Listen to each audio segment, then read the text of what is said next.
Рядом с поселением Бейт-Арье находится арабская деревня Аабуд. В последнее время здесь проложена дорога, которая позволяет добраться до нескольких очень интересных мест. Через 4 километра после поворота на новую дорогу мы пересечем еще одну, уходящую в сторону деревни Аабуд. Это древняя римская дорога, ведущая с побережья Средиземного моря в горы, в Бейтель и Иерусалим.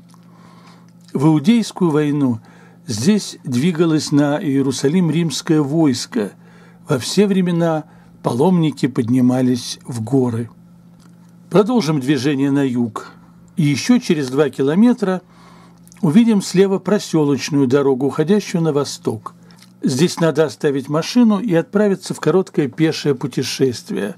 Сначала надо преодолеть символическое заграждение из проволоки и пойти в сторону Оливковой рощи, которая хорошо видна еще из машины. Примерно через 200 метров вы увидите справа выдолбленные в скале монументальные захоронения. Всего здесь около 20 захоронений. Фасад первой гробницы украшен высеченными в камне гроздьями винограда. На фризе изображение цветов, растений, различных видов винограда. Внутренние стены также украшены орнаментом. Один из первых отчетов исследователей Святой Земли из британского фонда The Palestine Exploration Fund, фонд исследования Палестины, в 1873 году упоминает эти захоронения, называя их самыми впечатляющими из всех обнаруженных в Самарии. Местами на стене даже сохранились цветные фрески. Перед нами типичное захоронение периода Второго храма. В одной из гробниц найдены остатки ассуария.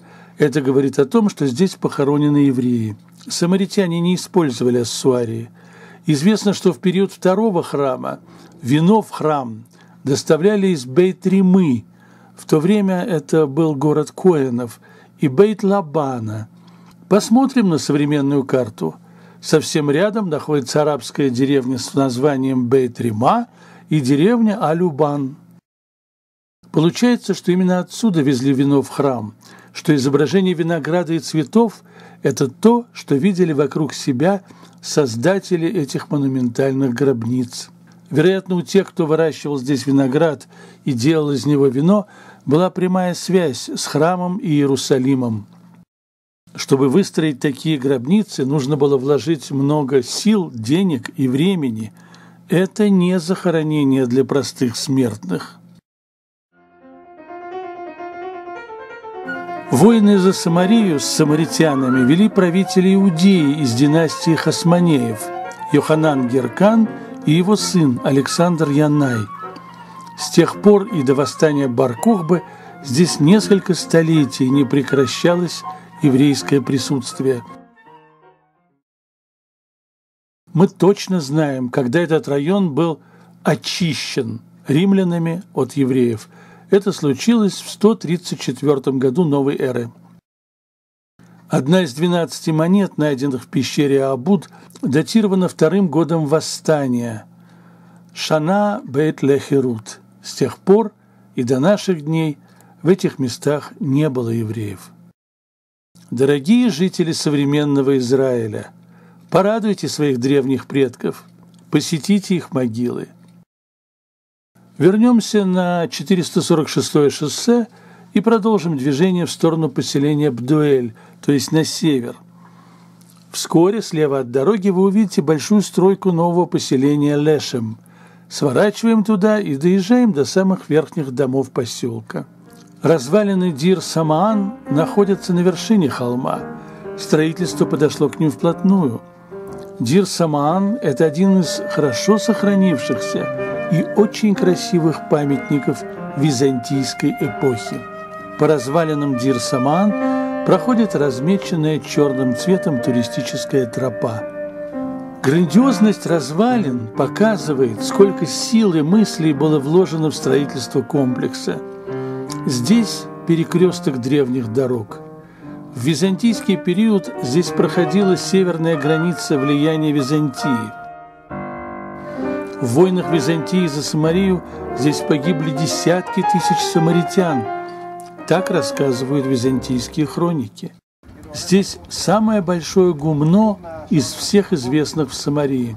Северную стенку гумна украшают выдолбленные в камне солнечные часы.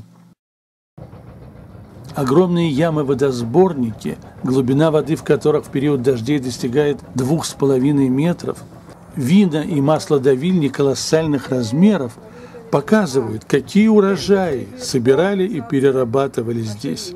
Единственное строение периода раннего ислама сохранилось целиком. Летом оно дает желанную тень, в которой может укрыться целая группа туристов. Около мусульманской постройки узкий лаз вниз. Тот, кто отважится спуститься, будет вознагражден. Его ждет древний бассейн с чистой и прозрачной водой, в которой можно купаться и сегодня. Летом бассейн мелеет до полуметра. Зимой воды может быть выше человеческого роста. Через провал стены попадаем на территорию самой крепости. Здесь есть небольшая церковь с хорошо сохранившейся мозаикой на полу, захоронение.